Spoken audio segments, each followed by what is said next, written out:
¿Qué tal amigos? Soy José López Ebrat, este es Cultura. Hoy nuestra programación se abre con dos invitados maravillosos que con su trabajo, su tenacidad, su proactividad ayudan a construir y viabilizan mucho más la cultura. Uno de ellos tiene que ver con los libros y queremos conocer la historia, qué hay detrás de esa pasión por los libros que los ha llevado a constituir un espacio maravilloso que es el Café Literario La Polilla Lectora. Con nosotros hoy solamente uno de los emprendedores, impulsores, constructores que viabilizan la lectura en nuestra república, aunque realmente es un ejercicio de nación. Me refiero a Diego Chávez, a quien le damos la bienvenida. Diego, qué gusto tenerte en Cultura. Muchas gracias, José. Muchas gracias a ustedes también por invitarnos a este maravilloso espacio. Aplausos para usted y para Claudia Sarria, que son los gestores de este, son el corazón de este espacio literario cultural que es Café Literario La Polilla Lectora. Así es, José. Abrimos hace 3 semanas apenas. Estoy trabajando o estamos trabajando con mi compañera, con Claudia Sarria, con la que montamos este proyecto para la ciudad.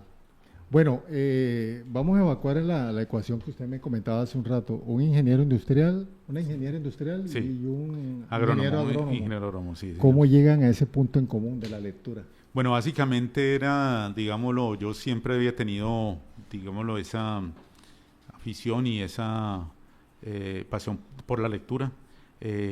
Claudia también ha compartido, digámoslo, como tal, por ese tipo de afición y de pasión por la lectura. Entonces, básicamente lo que pensamos es hace más o menos 3 años empezamos a trabajar la idea, a construir, digámoslo como tal, la idea. No es una idea fácil, como en cualquier emprendimiento y cualquier empresa que inicia aquí en Colombia, y yo creo que a nivel mundial tiene sus dificultades, tiene su tiempo para desarrollar, tiene su trabajo. Hace 3 años estamos trabajando en eso y apenas hace 3 semanas abrimos. Bueno, con Diego hay una afinidad total. Tenemos esos hilos comunicantes bien definidos. Diego, nosotros dentro de Cultura tenemos un espacio, una campaña permanente que son 1000 voces nos leemos. Y queremos que los escritores, los apasionados de la lectura, nos lean, pero haciendo un ejercicio complementario y es contextualizar lo que estamos leyendo para lograr esa aprehensión que es tan necesaria. Y la preocupación nació en algo, Diego. La medición internacional, las pruebas PISA siempre nos han dejado muy mal parados en el tema de lectura. Estamos en un nivel muy regular, hemos salido un poquito del fondo, pero creemos que es una obligación hacer esos ejercicios de lectura. Y ustedes tienen venta de libros, café de especialidad, clubes de lectura, cineforo, tertulias, talleres. Creo que estamos en la misma línea, Diego. Exactamente, yo también comparto eso, de acuerdo a la Cámara Colombiana del Libro. Las estadísticas, digámoslo como tal, nos dejan muy regular, muy mal parados.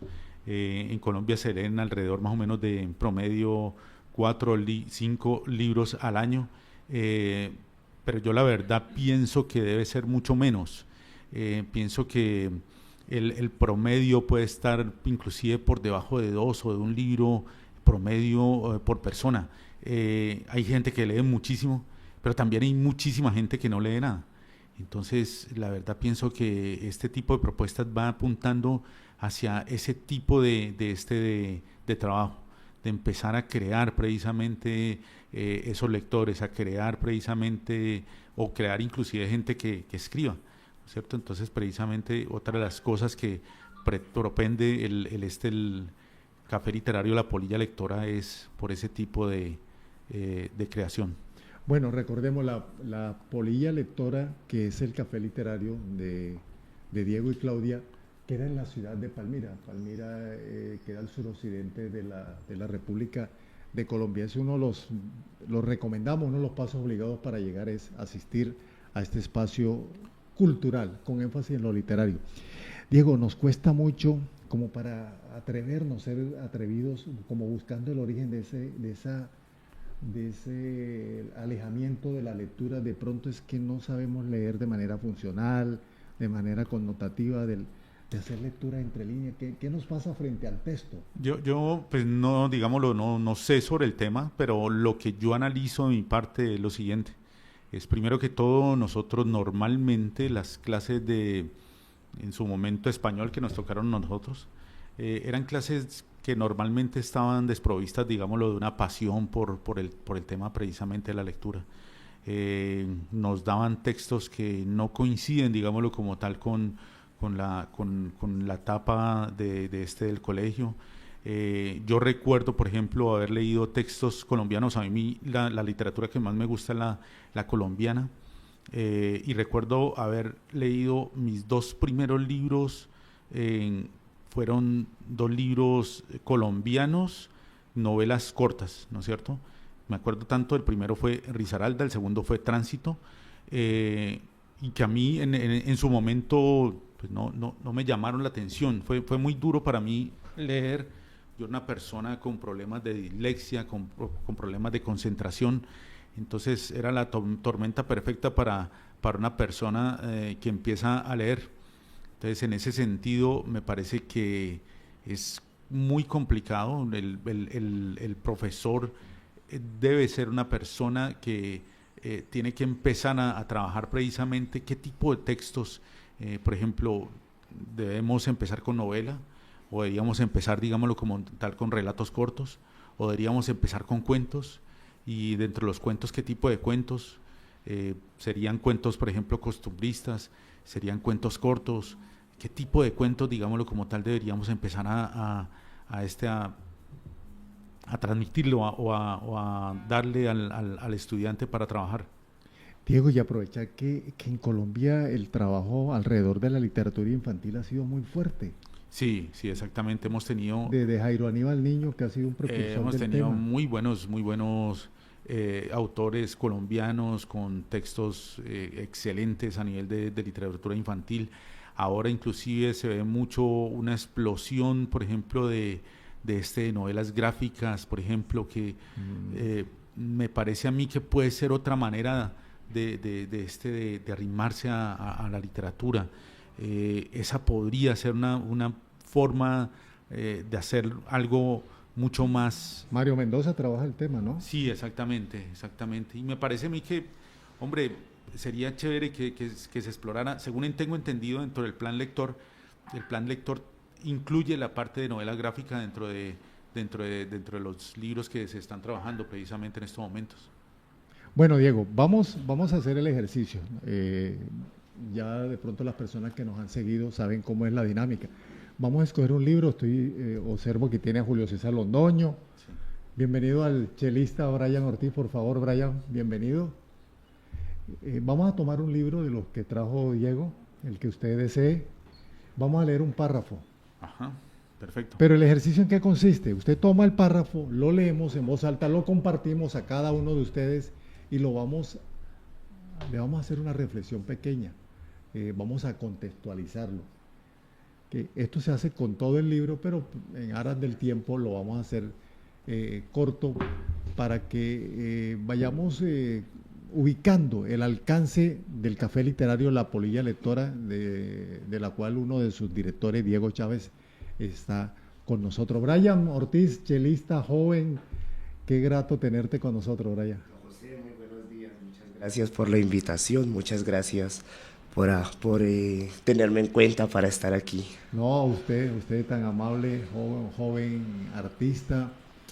Con Brian hemos tenido la oportunidad de observarlo en otra faceta, dirigiendo coros infantiles navideños. Sí, señor.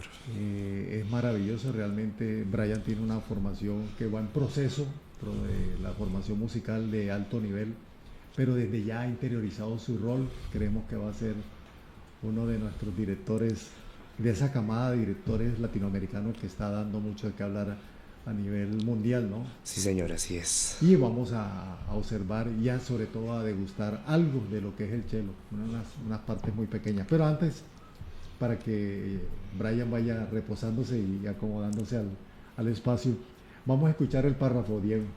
Bueno, a mí, como digo, precisamente uno de los géneros literarios que más me gustan es la parte del cuento, y dentro del cuento ahora, no sé hace cuánto, la verdad, pienso que es relativamente hace poco tiempo ha empezado a salir unos que se llaman mini cuentos o cuentos cortos.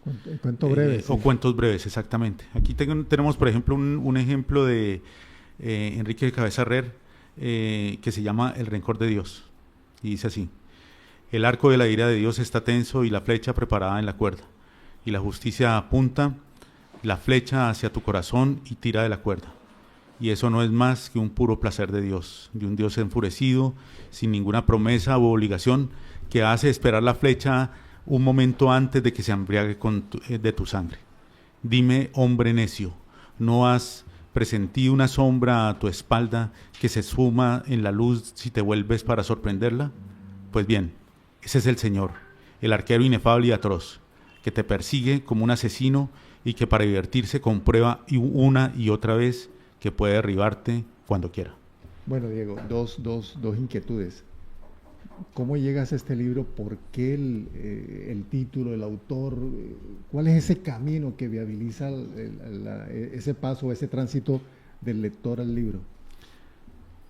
Yo pienso que una de las cosas que debería hacer un librero en una librería, en cualquier tipo de librería, es más que por temática, debería preguntarle al cliente o a la persona que está buscando un libro, debería preguntarle por el género literario.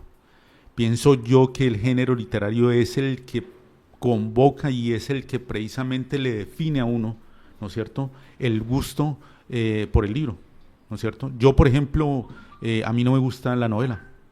No me gusta la novela. No, son textos demasiado largos.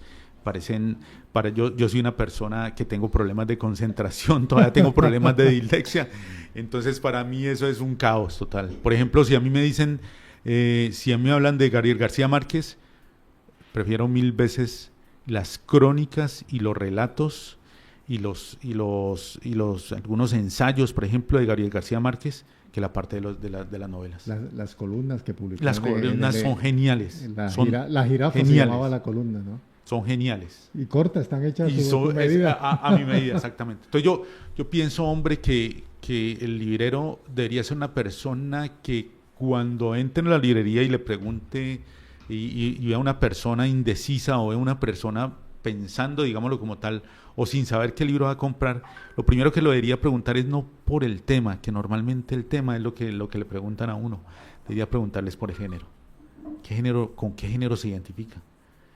Por ejemplo, yo tuve una vaina bien particular y es que con el tiempo me di cuenta precisamente de que el género mío era el cuento y tenía una razón de ser. Y la razón de ser era clara. Era porque en mi familia, una familia unida, una familia de 4 personas, normalmente siempre nos reuníamos al momento del desayuno, del almuerzo y de la comida, cuando se podía, pues mejor dicho. Y siempre mi papá estaba relatando, hablándonos de sus historias. Mi padre era nariñense de un municipio llamado Nariño, y él siempre estaba relatando. Entonces es como precisamente encontrar como esa voz en el libro, ¿sí? Esa voz de un padre relatándole a uno sus historias, ¿sí? Y encontrar precisamente como ese sabor en el libro, ¿no es cierto? De pronto habrá otras personas que de pronto encuentren de pronto en la novela ese tipo de sabor, ¿no es cierto? Ese tipo de forma de narrar que le guste, que le llegue. Para mí, yo la encuentro en la parte de la crónica, la encuentro en el relato, la encuentro en el cuento, la encuentro en el cuento corto. Diego, ¿por qué este párrafo nos puede conducir a la lectura total del libro? Ese párrafo que escogiste. Bueno, ahí sí nos metemos ya con el libro de Medardo Arias. Sí, este realmente era un corto, fue una compilación que hizo Medardo Arias para la editorial de la Universidad del Valle, y tengo una historia bien particular de esa época. Columnista del periódico El País, ¿no? Columnista del periódico El País, exactamente, sí, señor, y realmente es una compilación de cuentos del Pacífico, de autores del Pacífico. O sea, incluye autores, por ejemplo, de la parte de Nariño, del Pacífico del Nariño, del Pacífico de acá, del Valle del Cauca, como toda esa región biogeográfica del Chocó. Cuando hacemos el ejercicio de leer un párrafo, que sugerimos leer un párrafo, después les recomendamos a las personas recordar 5 palabras. Generalmente no se acuerdan máximo de 1 o 2. Sí, suele pasar exactamente. Pero ese no es nuestro objetivo, que se acuerden de las palabras. Cuando una persona dice una, de pronto 2, hasta nos agrada. Lo que nos interesa es la lectura entre líneas. Exactamente. Y ahí sí todo el mundo es feliz, Diego. Profundizar. Por favor, ¿cuál es la lectura entre líneas de su párrafo?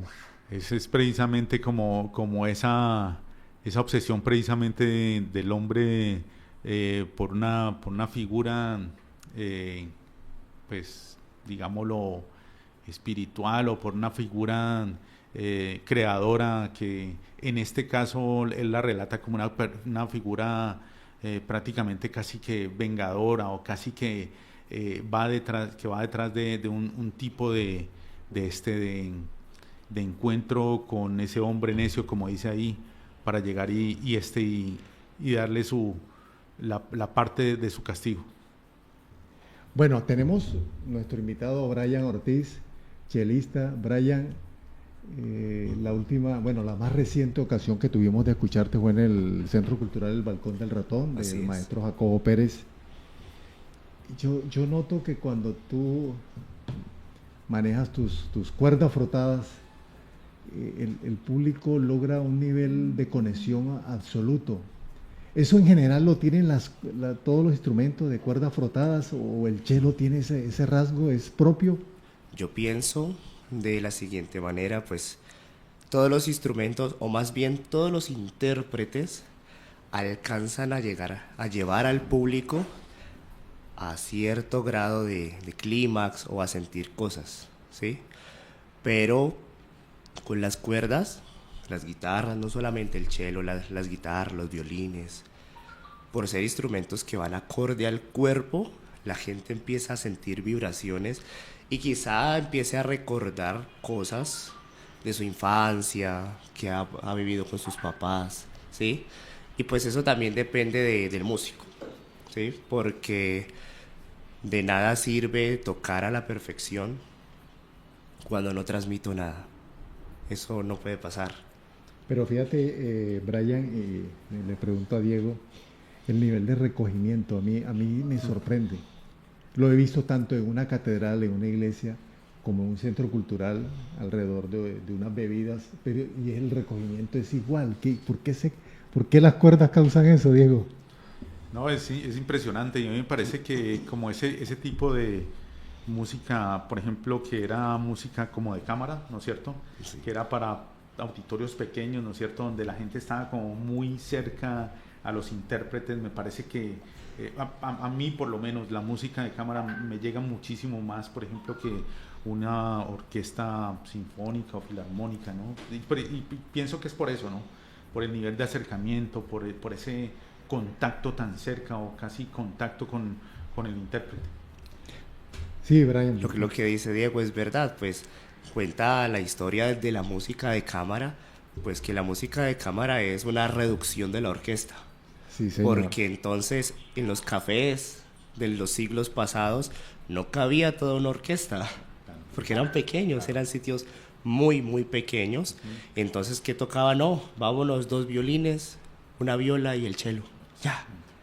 Igual pasa con las trompetas, pero lo que dices es verdad, la música de cámara, por ser más cercana al pueblo incluso, ¿sí? Porque anteriormente las orquestas eran solo para los reyes y reinas, pero entonces sacan la orquesta al pueblo, pero los reyes no lo permitían tampoco. Entonces, cuando la sacan al pueblo, pues tienen que reducirla, porque tampoco hay espacio para que una orquesta de 80, 90 músicos se presente. Bueno, hemos como que caído en el terreno como de lo clásico, ¿no? Yo quiero colocar un ejemplo que es, por ejemplo, a nivel de piano, no sé si Diego lo ha escuchado, Lola Stanova, una mujer exuberante, muy hermosa. Hay una japonés que he estado escuchando también, pero ellas son un show, o sea, es una puesta en escena, pero son maravillosas intérpretes y rompen con el esquema. Y vamos al cello, con Hauser, de 2 chelos, que con Brian hablamos mucho y admiramos mucho este dúo, pero sobre todo Hauser, que rompe con esos esquemas, con esa rigidez frente al cello. A los clásicos no les gusta No. la interpretación de Hauser, pero no le pueden cuestionar que no sepa interpretar el cello. Y que tenemos que tener en cuenta pues que Hauser y Luca Luca, fueron los dos últimos... croata ambos, ¿no? Ambos croatas, y fueron los dos últimos estudiantes del gran Rostropovich. Un ícono Se cerró el ciclo a con nivel ellos. mundial. Ellos estaban niños cuando Rostropovich les dio clases. Pero Hauser, bueno, aquí a lo bayuno, digo yo. Ellos dicen, no, pues que estar metido en una orquesta no nos está generando, económicamente hablando. No, y algo importante, tienen que observarlos en video, los dos chelos, ellos llenan estadios. Y son Estadios, impresionantes. no estamos hablando de un espacio pequeño, Diego, son maravillosos. Y nadie les puede cuestionar que no dominen el chelo. Bueno, Que son dominan excelentes. el escenario, son una puesta en escena maravillosa. Pero mi querido maestro, aunque sea un minuto, por favor, bienvenido, Claro que Brian sí. Ortiz. Muchísimas gracias.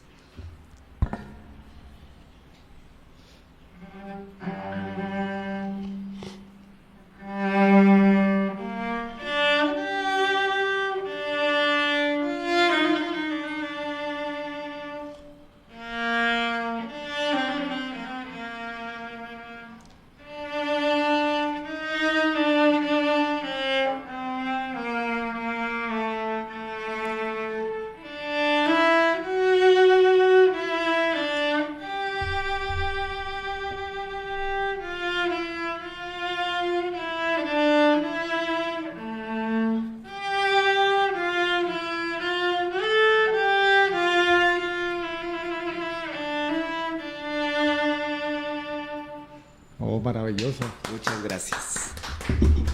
Brian, ¿cómo llegas? Porque tú eres muy joven realmente, pero ya llevas bastante tiempo en este trabajo musical. Yo llego al mundo de la música por mi abuelito paterno. Mi abuelito paterno toca la guitarra y canta. Entonces, desde muy niño, en mi casa siempre han sonado tangos, rancheras, ¿sí? A los 5 o 6 años ingreso a una escuela que ya no existe aquí. Se llamaba Estacato, dirigida por el profe Carlos Álvarez. Oh, gran maestro. Y entonces empiezo yo a estudiar allí y en el colegio. Puesto desde que él también daba clases donde yo estudié. Y bueno, pasaron los años, empecé yo con la flauta traversa. Y luego conocí el mundo de las cuerdas y ahí me quedé. Y ya a eso de los 12 años le dije yo a mi mamá, no me voy a dedicar a nada más, voy a ser músico. Mi mamá nomás hizo, Dios mío, ¿qué hago? Y yo, mamá, pues no estaban muy de acuerdo al principio, ¿no? Ni mi mamá ni mi papá, pero yo no, me voy a dedicar a la música. Y entonces termino yo 11, que no vaya a estar viendo esto porque me pega. Se lo haremos llegar, tranquilo. Sin mi consentimiento, ella me ingresa al SENAL a ser un técnico en sistemas. Le digo yo, voy a ir el primer semestre porque lo pagaste, pero no esperes que continúe y no esperes buenas notas. Sin embargo, me fue muy bien. Se dice el primer semestre, me fue muy bien, notas muy altas, pero le dije, me voy. Y entonces empiezo yo a gestionar por mi parte, ya solo, en la Casa de la Cultura. Hice el técnico en la Casa de la Cultura y tuve la oportunidad de hacer unos cursos de dirección, tanto orquestal como coral, con una maestra muy conocida, la maestra Cecilia Espinosa. Ah, sí, maravilla. Tuve la oportunidad. Y entonces fueron virtuales porque justamente cayó pandemia. Y luego de pandemia ingresé yo gracias a la maestra Nelly Patricia Manrique, quien me apoyó muchísimo para ingresar a la universidad. Ella y su hermano Pepe, maravillosos Son músicos. unos maravillosos músicos y unas maravillosas personas. A la profe Patti le debo yo mucho porque me ha apoyado siempre. Entonces, Sí, pues, sí, un aplauso y un abrazo a esa gran sí. maestra desde acá, desde iCultura. Hay dos temas que me llaman mucho la atención de Brian y siempre le he dicho, Brian se coloca, su rostro se vuelve rojo de todos los colores, pero yo lo digo con mucha sinceridad. Yo en Brian, estoy hablando de Brian cuando dirige los coros infantiles, sobre todo navideños, que hemos tenido en el encuentro de coro que nosotros producimos en diciembre. Y cuando está frente al grupo es maravilloso. Le he dicho que ahí tenemos un Dudamel, el maestro, el director de venezolano, y la otra que no te mencionaba, Alondra de la Parra, mexicana. Sí. Yo creo que sí tenemos todo para que tú sigas esa línea, Brian. Muchas gracias, de verdad, muchísimas gracias. Las personas que han observado, que hemos observado, siempre coinciden en algo. Yo lo reduzco a una definición, es la puesta en escena. ¿Cómo se logra esa conexión? Sobre todo que estamos hablando de niños. Casi la mayoría son niños. La mayoría, sí, señor. Y son voces bueno, que Blancas. apenas están, exacto, apenas se están iniciando.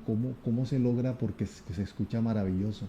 Y sobre todo atienden al director, que eres tú. Don José, pues allí se me cruzan dos cosas, ¿no? Primero, y pues digo yo que me considero una persona bastante templada o estricta. ¿Sí? Hablando de cuerdas, ¿no? Sí, de por sí nosotros los músicos de este tipo de instrumentos sufrimos de eso. Somos muy perfeccionistas, muy estrictos con nosotros mismos y con los demás. Pero también el lado pedagógico. Yo ingresé a la licenciatura en música no porque no tenía nada más para estudiar, porque también está el pregrado de interpretación, ¿cierto? Pero yo ingreso a la licenciatura en música porque yo amo la pedagogía. Me gusta enseñar. E incluso ayer tuvimos nuestra primera gala en la academia donde trabajo, Vibrarte. De los grandes maestros de la música latinoamericana, los hermanos Calero, Los ¿no? hermanos Calero. Brian es profesor de Yo esa, soy de esa el escuela. profe, uno de los profes de allá. Y para mí fue muy bonito. Ayer fue una noche muy, muy hermosa, donde estuvieron todos los niños en escena, compartiendo, haciendo música. Mis niños con el profe haciendo música. Entonces, se unen esas dos cosas, quizá mi templanza, pero también el amor por compartir mi conocimiento. Y a la hora de ponernos en escena, pues todo eso, más el gran esfuerzo que hacen los niños, porque no está de más decir que un profe sin niños, ¿para qué? ¿Sí? Entonces, se une todo eso, el amor por la enseñanza, mi templanza, pero también el gran esfuerzo que hacen los niños, y que son de varias edades, ¿no? Un adolescente aprende diferente a como aprende un niño.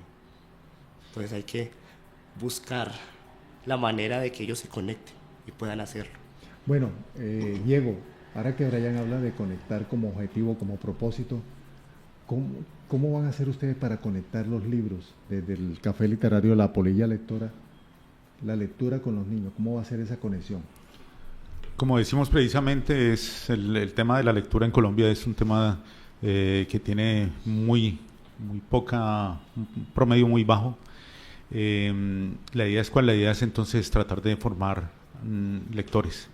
La idea es hacer talleres precisamente dirigidos a jóvenes estudiantes que se interesen, digámoslo, por el tema no solamente de la lectura, sino también de la escritura.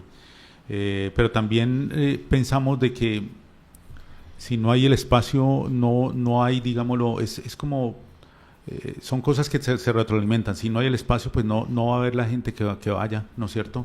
Si hay el espacio, yo creo que poco a poco la gente va a ir, la gente se va a animar, digámoslo, al encuentro con el libro. Entonces, por eso precisamente queremos tener espacios como los talleres literarios, charlas literarias. La idea es abrir también, digámoslo como tal, el espacio para autores palmiranos o autores que residan aquí en Palmira o en los alrededores para que puedan hacer el lanzamiento de sus libros en la Polilla Lectora. Queremos involucrar también inclusive otros aspectos culturales, otros temas culturales como el tema, por ejemplo, de la parte del cine y otras cosas que vendrán luego. Bueno, mientras Brian nos interpreta unos 30 segundos de el próximo tema, Diego va a seleccionar otro párrafo. Brian.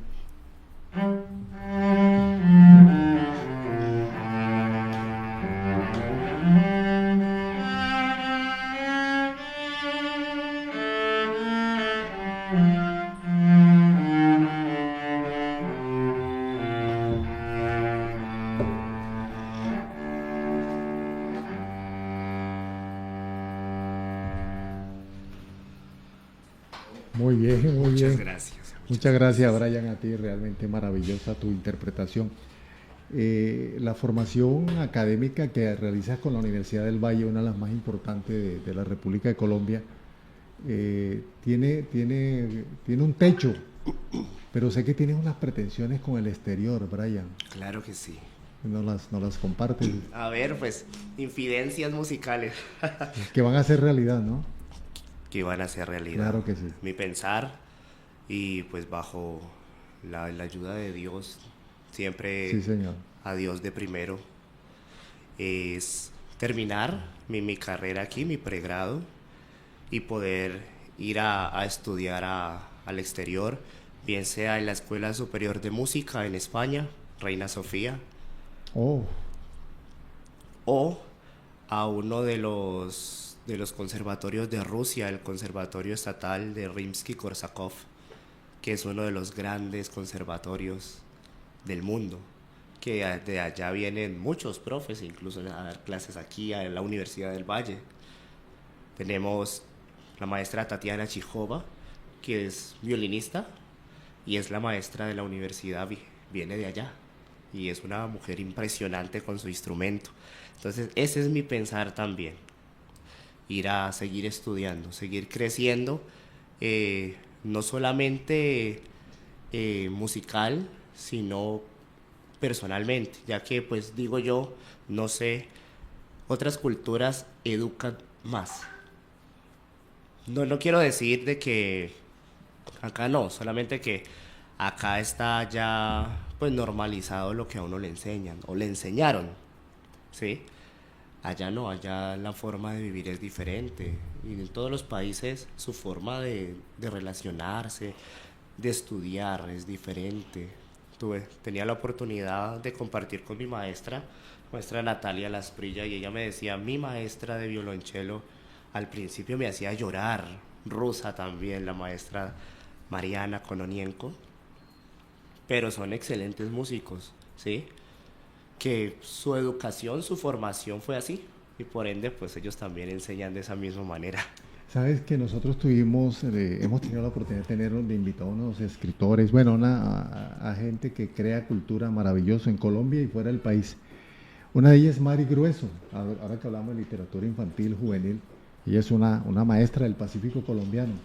Mari nos comentaba, bueno, varias veces que hemos hablado con ella el tema, nos decía que la ventaja de los niños que nacen cerca, que son ribereños o costeros, cerca al mar, tienen una ventaja lectora frente a los demás niños, porque sus abuelas, sus abuelos, sus padres inclusive, y Ancísar, nuestro productor que es del Pacífico colombiano, nos puede confirmar eso, les cantan las historias. Entonces, claro, hay una musicalidad al frente de la literatura, entonces ahí nos llevan una ventaja frente al resto del país, ¿no? Bastante, sí señor. Entonces, Diego, el compromiso es que el café literario también tenga literatura infantil, juvenil, ¿no? Claro, claro que sí, hacia allá es que precisamente estamos apuntando hacia la parte infantil y juvenil. Realmente ahí es donde se crea el hábito de la lectura, realmente ahí es donde se puede crear la pasión por la lectura.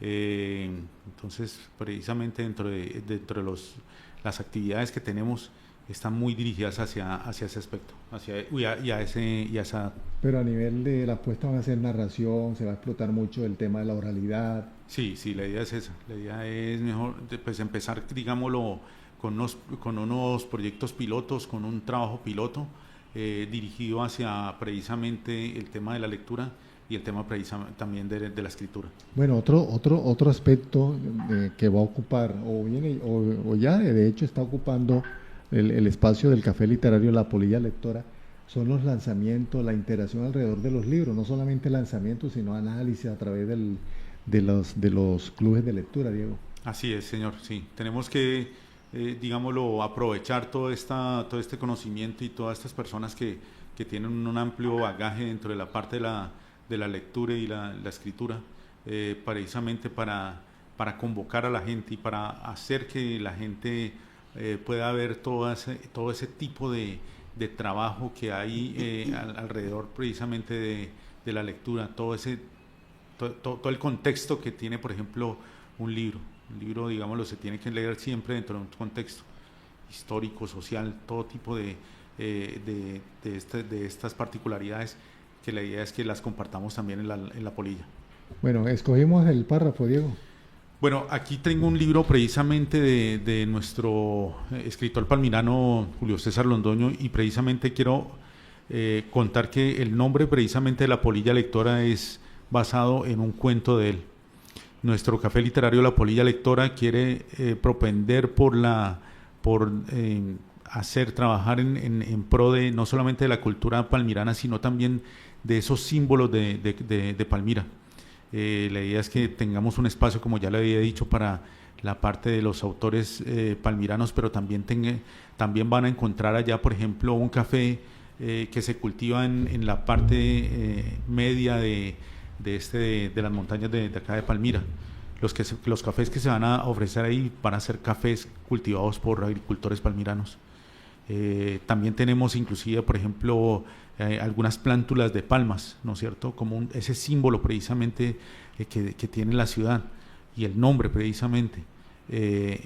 Y precisamente el nombre de La Polilla Lectora está basado en un cuento ganador del premio Juan Rulfo, del autor Julio César Londoño, en donde básicamente el cuento habla sobre el protagonista, que es precisamente una larva, un gusano, una larva que está dentro del cerebro de una persona. La persona descubre que a medida que va pasando el tiempo, la larva va comiendo su cerebro, y a medida que va comiendo su cerebro, él va perdiendo, digámoslo como tal, algunas cosas que tiene, ¿no es cierto?, que tiene dentro del cerebro, y la larva va ganando ese tipo de conocimiento. Es una relación supremamente curiosa. Maravillosa la narración de Londoño, ¿no? Sí, excelente. Bueno, le cuento algo, Diego. No había tenido la oportunidad de comentárselo ni a Brian ni a Ancisa. El 31 tal vez de este mes vamos a tener en el Club de Lectura de Ciudad Santa Bárbara, acá en la ciudad de Palmira, un conversatorio. Generalmente es una dinámica que hacemos con rasgos de la metodología experiencial, no es totalmente apegado a esta metodología abierta, interesante, constructiva. Vamos a tener a Julio César Londoño. Excelente. Ya confirmado, vamos a estar con él, vamos a hacer un conversatorio como el que hicimos hace un año con el tema de García Márquez, pero con la comunidad que le gusta mucho. Y vamos a hablar de la polilla, gracias a que usted nos hace esta Exactamente. Entonces el nombre de La Polilla Lectora hace referencia precisamente hace honor, mejor dicho, y hace algo de no sé, ¿qué diría yo? Sí, como un recordatorio precisamente de ese personaje del cuento de Julio César Londoño, que se llama Pesadilla en el hipotálamo, ganador del premio Juan Rulfo, creo que en 1998 creo que fue. A raíz de ese premio, y yo estoy totalmente convencido de eso, nuestro gran escritor Julio César Londoño empezó a hacer fila para un potencial premio Nobel de Literatura. Si a Colombia le asignan ese premio nuevamente, después de García Márquez, Londoño está en esa primera fila, porque realmente es un autor maravilloso. Bueno, el cuento termina, pues voy a hacer un spoiler, ¿no es cierto? De pronto la gente que no la haya leído y no quiera de pronto pues escuchar el fin entonces por favor no escuchen esta parte, pero voy a narrar, me parece, el cierre de este cuento, que me parece maravilloso. Lo cierto es que un día que llegué a la casa con unas copas, me encontré de pronto llorando con el cilindro en la mano, confiándole mis cuitas al gusano sabio. Lo saqué de su prisión, lo contemplé con el amor que inspira la inteligencia y la fragilidad de los insectos, esos pites inocentes y prodigiosos, y lo pasé con cuidado en el pabellón de la oreja derecha. no fuera a caerse y sufrir un traumatismo cerebral. El bicho pasó de inmediato a su gabinete, no sin antes limpiarse las patitas en el umbral, acto que me estremeció de ternura y cosquillitas. Las cosas han vuelto a la normalidad. Aunque mi amnesia empeora, las hipnosis son cada vez más frecuentes y de mejor calidad. Si bien mi ruñido cerebro es cada día es menor cada día, el suyo crece y sus razonamientos son muy buenos, porque no están entorpecidos por prejuicios de ninguna clase, ni por el necio narciso de la especie humana. Quizá sea él quien me dicta estas líneas. Bueno, hacemos el ejercicio que le comentaba. Contextualizarlo, vamos a aterrizar ese párrafo, Diego. Sí, pues es como el cierre es importantísimo dentro del cuento, ¿no es cierto?, dentro del género del cuento, y ahí lo cierra de una manera magistral el profesor Julio César Londoño. Es hablar sobre precisamente esa condición que tiene él precisamente de su parásito que le está comiendo su cerebro y su manera, digámoslo, como de compartir casi que ese espacio con él, ¿no? El uno, digámoslo, perdiendo algunas cosas y el otro ganando de su parte. Brian, ¿por qué percusión no? Tengo buena memoria, ¿no? Que no me van a funar mis compañeros percusionistas de la universidad. Para mí... Siempre me llamó la atención esa aclaración que me hiciste alguna vez. Sí, respeto mucho y admiro mucho a los percusionistas. Que los hay grandes, ¿no?, en esta región. Excelentes. Y aquí en el Valle del Cauca, y además aquí en Palmira, y pues en Buga, donde estoy estudiando, uno se encuentra con unos personajes que uno dice, Dios mío, este man tiene 8 manos. Sí, pero a mí nunca me gustó la percusión, o más bien no es que no me guste, sino que se me hace complicada, ¿sí? Porque yo estoy más acostumbrado al instrumento que se siente, ¿sí? Al instrumento que se conecta con el cuerpo, al instrumento que está allí, que yo puedo abrazar, ¿sí? Por eso este es mi instrumento. El único así percusión, el piano, ¿sí? Que el piano, aunque tiene teclas y tiene cuerdas, él es percutido, ¿sí? Por la acción de la mano. Pero siempre he pensado eso, mis instrumentos. ¿Sabes que escuchándote, Brian, escuchándote me acordé de una experiencia maravillosa de hace muchos años, en el Estadio Metropolitano de Barranquilla? El estadio se llama Roberto Meléndez, nadie sabe eso. En el Estadio Metropolitano se presentó Oscar de León. De manera improvisada, abrazó su bajo y tuvo un monólogo de 1 hora que no estaba programado, un monólogo. ¿Sabe por qué lo finalizó? Porque las lágrimas se lo impidieron que continuara. Eso quedó grabado, es un documento valioso. Cada vez que se lo recuerdan, su rostro salen lágrimas de emoción. Nunca más lo volvió a repetir, dijo que no lo iba a repetir porque fue el momento, pero dándole gracias y sobre todo compartiéndonos esa fidelidad del bajo con él. Sí. Me hiciste recordar mucho ahora que te escuché hablando de la relación con él. No sabía eso de ese monólogo, pero... Maravilloso. De por sí con un monólogo, Diego, sí, hay que ser un berraco para... Pero tengo la misma concepción. Sí, señor. Yo a este instrumento le debo mucho, porque me ha ayudado a lidiar con cosas muy fuertes. Entonces a él le debo mucho. Vamos a escuchar unos segundos. Claro que sí.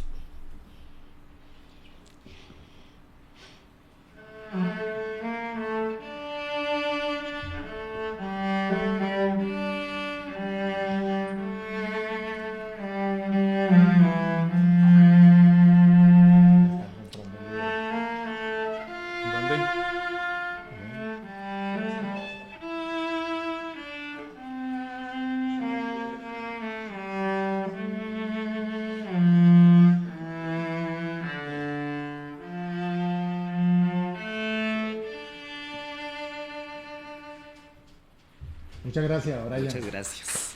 Maravilloso. Bueno, hace un rato les hablaba que vamos a tener el 31 de julio el conversatorio, tal vez 5 de la tarde en Ciudad Santa Bárbara, de la ciudad de Palmira. Por favor, sigan nuestras redes para darles los detalles, cómo inscribirse a las personas que viven acá en la región, inclusive ciudades cercanas, vale la pena. Es un ejercicio maravilloso escuchar y compartir, y vamos a tener ese conversatorio con el autor Julio César Londoño, uno de los más grandes de habla hispana, no solamente de la región del Pacífico colombiano, sino de Colombia y Latinoamérica. Bueno, Diego, sobre todo para las personas que viven en esta parte del país, ¿dónde queda el café literario La Polilla Lectora? Bueno, muy fácil. La dirección, como decimos, bugueña, es atrás de la DIAN, en la carrera 32A, entre calles 29 y 30. Es decir, diagonal a las oficinas de la nueva EPS, o atrás de, como vuelvo y repito, de la DIAN. Parque Lineal, ¿no? Parque Lineal, exactamente, calle 32A con 29. Brian, ¿qué sigue con tu proceso ahora en este año? El tema de Navidad, de las presentaciones de la universidad. Claro que sí, don José. Bueno, pues sigue primero, antes que nada, estoy conociendo este nuevo instrumento. Sí, fue una bendición de un maestro de aquí, caleño, que él no vive aquí, él está estudiando y vive en Argentina, en Tucumán, y este cello nació allá. Ah, qué bueno. Este es un nuevo instrumento, así que pues aún lo estoy explorando, ¿no? Como todo, observándolo microscópicamente, digo yo. Segundo, pues empezar este semestre que entra otra vez con conciertos, con mucho estudio, mucho esfuerzo, porque es un semestre bastante pesado. Este semestre que pasó yo no veía la hora de acabarlo, pero se terminó. Bueno, ahora vamos a finalizar con 30 segundos, pero queremos agradecerle a Diego, muy amable, y bueno, siguen las puertas abiertas, siempre van a estar las puertas abiertas del café literario La Polilla Lectora.